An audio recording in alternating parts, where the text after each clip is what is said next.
This episode is all about reflection. Reflection is the most powerful tool that you can have to figure out exactly where you are so that you can create the life that you wish to live. Hello, my beautiful, gorgeous dance baby, and welcome to another episode of More Than Dance. We are in the season of reflection, and I just love reflecting. And so today we're going to be talking about some strategies for reflection, and then also just the reminder of reflection as a powerful tool for you. First, I'd like to start by saying that dancers, we are amazing at reflection because that's part of our training. We're trained to look at ourselves and reflect and think, and how we watch ourselves, how we adjust to things over time, the way we feel feedback within our bodies. We are already asking ourselves, where did I get stuck? When we think about choreography, we're always thinking about what improved, what felt really good, and we're thinking about what clicked. So the kind of reflection that we do at a time like this is the same kind of reflection, just off the dance floor. Reflection is such a valuable tool, and you'll be hearing me talk about this in the next few episodes. So I have an episode coming out on journaling, which is going to be all about that. And this specifically is about reflecting. Now, I like to reflect after the day, after I do something big. I usually write down something, my feelings. If something went really well, I write down why it did and what it felt like, just so I can be in that place again if I want to be. And I also reread these things sometimes. If I ever feel like I'm having like a hard day, it's very easy to access some of these words and get myself back in the state of empowerment and encouragement. And we get to be our biggest cheerleaders. And part of the way that we do that is by reflecting. Reflection can reduce overwhelm, provide clarity, and even give you more meaning for the things that you're currently doing. Emotionally, it gives you a place to write down your thoughts without judgment, and it helps you build self-trust. It gives you a process when there's sometimes not a process, because life is kind of funny like that. Like there's not a rule book for it. We kind of just are going about it, and it's like taking, macaroni and sticking it to the wall, and what sticks is what we do more of, and what we don't like, we don't do more of. And sometimes we've talked about this, how those things can kind of fool us because our past and our pain become our future, and it's because of our mind and how we're living in it and how we're perceiving it. So sometimes it's helpful to write things down and then look at them later and say, like, did I process that in my best self, my fifth dimension self, or was I processing that with low energy? And did I come to a different conclusion than I would have now if I was experiencing that? So reflection can give us a lot of insight to who we are and really who we want to be. Because when you're trying to go somewhere, just think about yourself at the mall and you're trying to get to a store. You need the "you are here" marker so that you know how you're going to get there, how the map is going to work out. Reflection tells you, hey, you're here. Where do you want to go? So as you can see, I have all of these notebooks. I usually have one for each year. And sometimes there's a year that just has more stuff. So it's like a book and a half. And at the end of each year, I get ready for my big, deep reflection. Now, I was handed this reflection from Brittany. And if you don't know Brittany, she's really special to me. And she's taught me a lot of things about reflection. So this kind of like worksheet I've been doing for almost 10 years now. And I have different iterations of it because it's very thorough. It's thicker than a Snicker. There's a lot of questions. And today I'm going to go over some of the questions with you. And I'd like for you to also pick the questions that really speak to you, because that's what I do. And some of the questions are a little bit redundant, and that can be helpful when you want to be really, really thorough. And I always recommend that to people who are already engrossed in reflection, because if this is something new to you, it will just feel too daunting. Like you won't do it. It will feel like, ooh, that wasn't a good experience. It's kind of like when you go to the gym like every day and you're in there and you're doing it, and then you get to the place of burnout. We don't want to do that with reflection. We want it to be a healthy component to the way that we live our lives. So I have a little like marker where I answer these questions just so I can easily go back to them. So I know that my questions were answered right here, and here they are because I remember what Post-it note I used. So The first question, which I absolutely love, is what are you most proud of? And this is an end of the year reflection. So we want to think about the end of the year, not your whole entire life, because that's really important. And you might have a whole separate reflection for your whole entire life. In fact, I might then recommend the timeline exercise for you if you want to do something like that, because that is probably a little bit more aligned with looking at your whole entire life. It's actually really cool. It talks about like pivotal moments, and it's just a really cool exercise. So these questions are for the past year.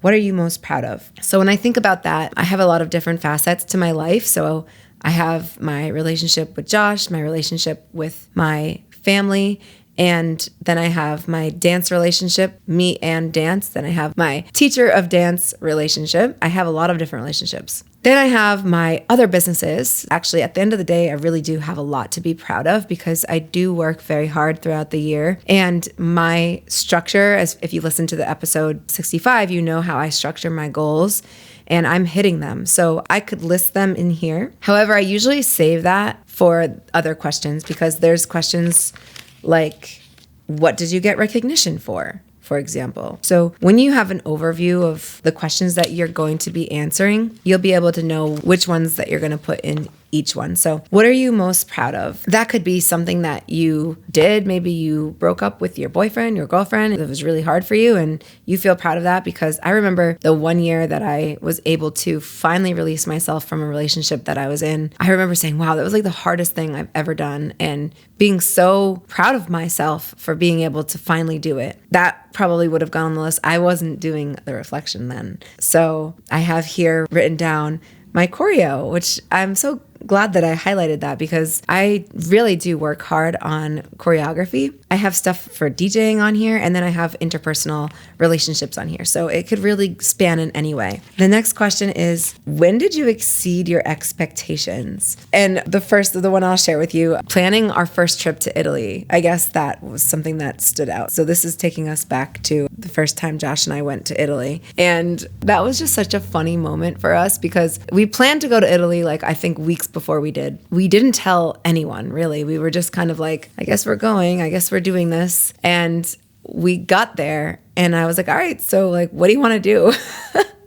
And I like have this habit now of going abroad, and my sleep schedule changes and I become a morning person. And so I tend to like wake up at like 5 or like even 4, and I'm just like, hey, and I like try to get Joshy up. And so I'll never forget, I was sitting down in the bed and he was sleeping, and I was like, what will we do today? Like, it was the first day. We always tend to travel on a Tuesday and we get there on a Wednesday. So then the first morning that we actually wake up there is a Thursday. So it's Thanksgiving morning, because we always go over Thanksgiving. I'm like, okay, well, it would be kind of cool to like go to Rome on Thanksgiving. Like, I don't know why, but I thought that would be cool. There was nothing available for that. Like, there's no tours open. It was just, everything was like booked, as it could be, right? Because it was last minute. And so I was like, okay, well, let's go deeper. Let's figure something out. So we ended up getting this amazing tour.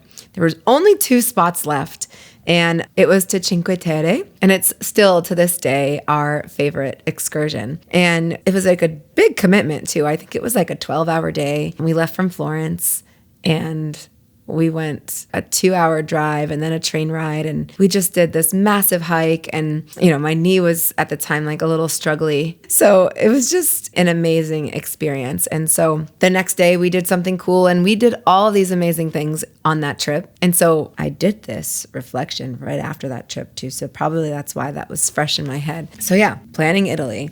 So that's when I exceeded my expectations. And like for you, when you're filling this out, you could be thinking about stuff that you do at work, or a project or a party that you planned.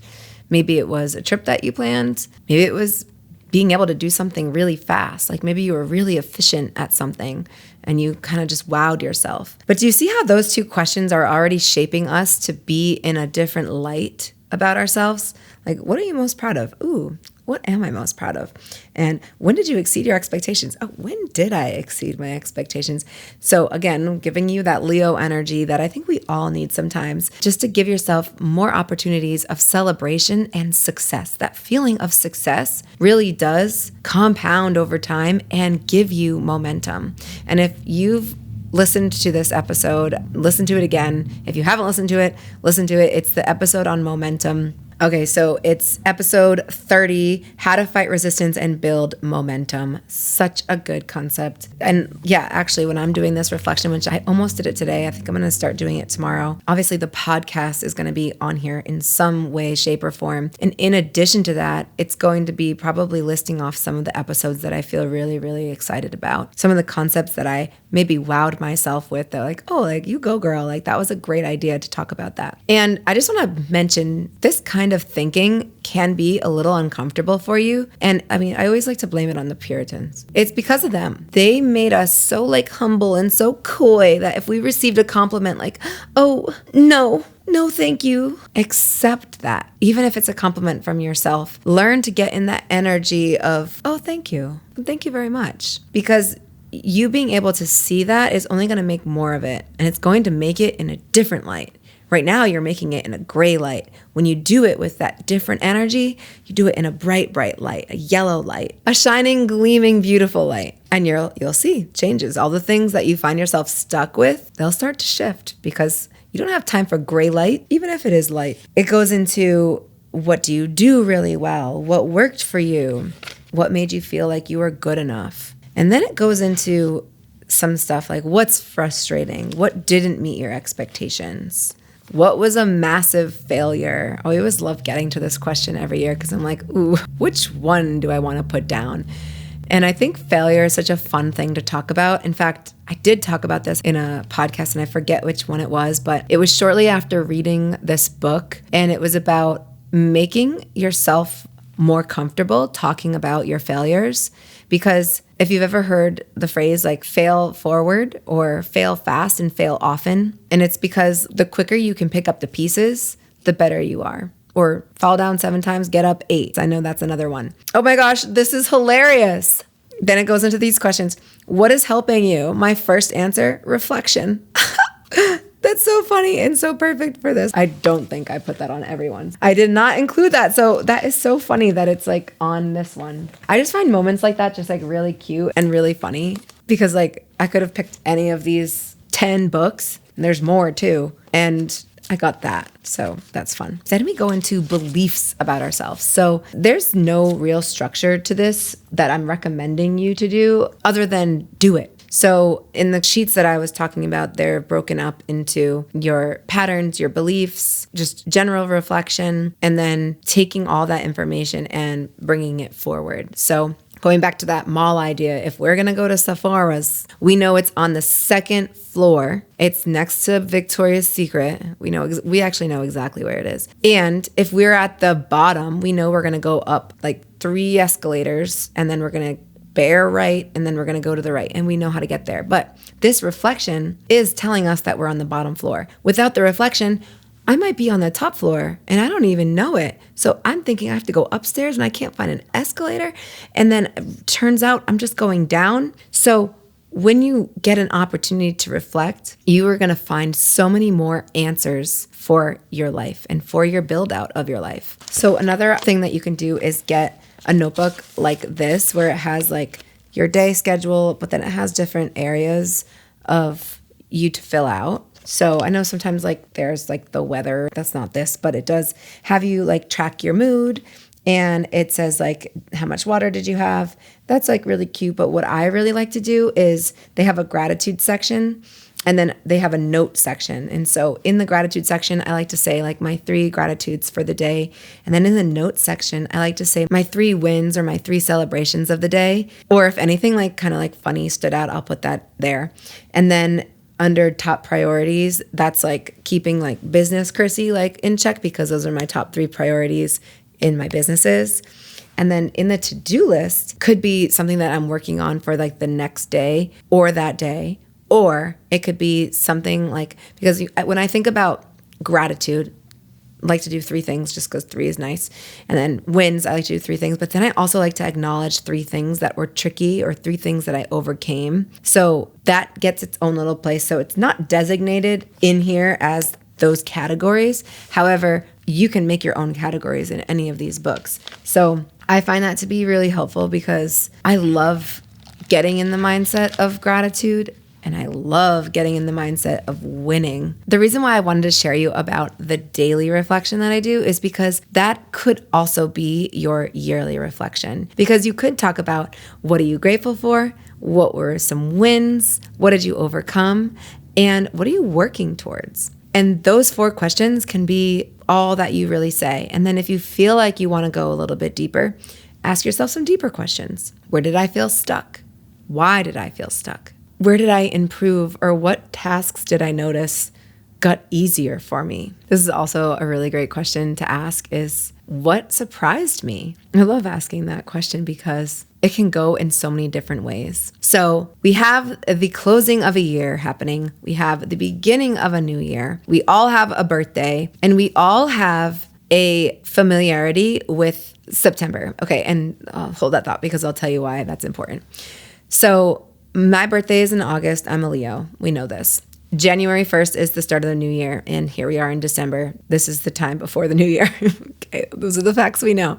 So I do this reflection in December. I do a different thing in January, and then I do something else around my birthday or around September. Why September? Because to me, ever since we were kids, like that's the start of a year, like a school year. So even though I'm not in school right now, September still feels like that energy to me.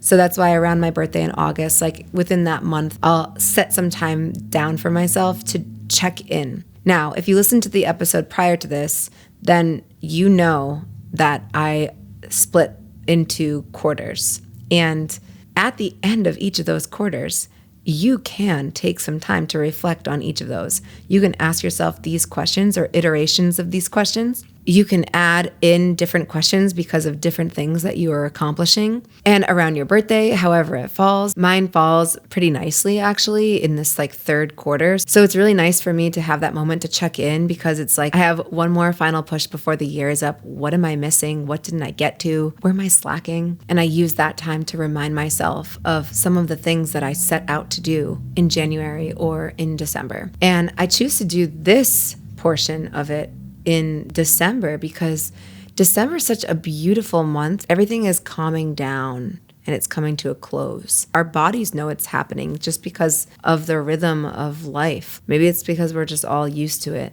I wonder what it would feel like if we didn't celebrate so hard for New Year's. So we think about this idea of completion when we get to this time of the year. And how do you feel complete? And how can you close the year knowing that whatever you did set out to do, you've made progress in some sort of way? If you get to your end of the year reflection and you realize, wow, I didn't do anything, then you know you get to do things a little bit differently. You might change your priorities completely, and that might be your word of the year.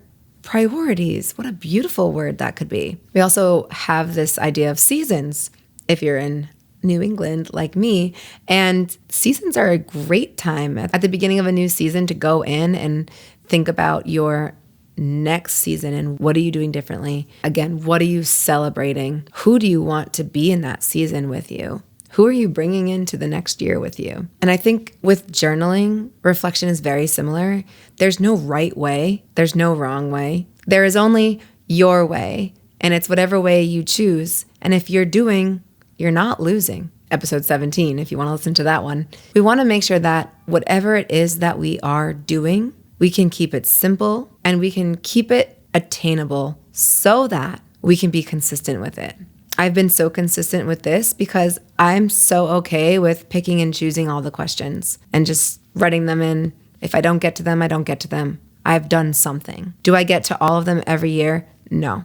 There's so many questions that I have to choose from. Do I do a giant bulk of them? Yes. It is so nice to use reflection as a way to ground you. And it can ground you in such a way that prevents you from comparing because you have all of the proof and all of the evidence in your journal and in your notebook. So if you're comparing and you're saying, oh, well, why aren't I? And you're getting into that victim mindset, you're allowing yourself to be stuck because you haven't gotten a chance to implement. These are the tools to implement. These are the tools that you get to shine in your face and say, oh no, I did the work. I did do that. And you can lose the spiral of comparison as soon as you reference your data. This is data. which is so awesome to have. And another great way to think about this is if you're reading a book, a novel, let's say, would you skip a full chapter? Or if you're watching a series, would you skip a whole season? I know there's going to be some of you that are like, yeah, I've done that.